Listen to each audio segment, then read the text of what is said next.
certainly a chilly day, sort of reminding me of what the middle of October feels like. High temperature today, only 68 degrees, so that is certainly below normal of the normal high of 79. Lima dropped down to a low of 40. We were 1 degree off of tying the record of 39 set back in 1956, but a lot more areas were colder than what we observed here in town. Findlay, you recorded a low of 39. Ottawa, Bellefontaine, 36. Wapak at 35. Sydney at 33. DeGraff, you overachieved, and you dropped down to freezing on September 8th. So it's a little bit early to get this chilly across west central Ohio, but when you have clear skies, low humidity, you'll certainly be able to do the trick. Now, as we go ahead and look at current temperatures now, still 67 in Lima, 68 Ottawa, 70 to the north in Defiance, with generally a mostly sunny sky.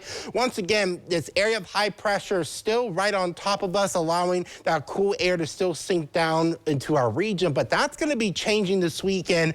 We're not done with that summer warmth just yet. So as we go through the week, we're going to see this high move off to the east, and as it does so, remember, wind flows clockwise around the high, so when the high moves off to our southeast, we return back to a southwesterly flow. That's going to bring in that warmer air. One fly in the ointment that I want to point out is there will likely be a tropical cyclone that will make landfall in Louisiana this week. This will probably be Francine that could try to erode some of this high pressure, but as of now, the models are indicating this high will likely remain dominant and control, so I do not currently expect rainfall from Francine, but that could change. Now, the good news about this week is that although we'll be warming up, the humidity will be comfortable to tolerable. At worst, maybe a little bit on the muggy side late week, but it's not going to be oppressive. And unfortunately, with that high pressure not budging, we're not going to get much rainfall, if any, this week.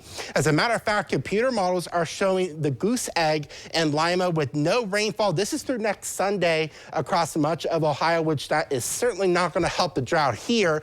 But notice it's not far off to our south where they're going to get buckets of rain from what is likely to be Francine over the next several days.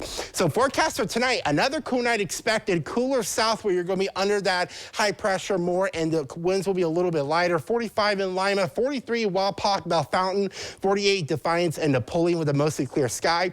Gorgeous Monday with lots of sunny skies. 79 in Lima, 78 in Wapak, 77 Bellefontaine, perhaps even flirty with 80 degrees as you go north of Lima. So as we look at the rest of the 7-day forecast, every single day this week will be dry. It will be warming up throughout the week. And remember, the humidity will be low, so we'll have cool mornings and warm to very warm afternoons. We'll be back up to 85 Tuesday, 88 on Wednesday, 90 on Thursday, still down in the middle 80s as we get into next weekend. And with that dry weather, unfortunately, that looks like drought will worsen throughout the week. Katie.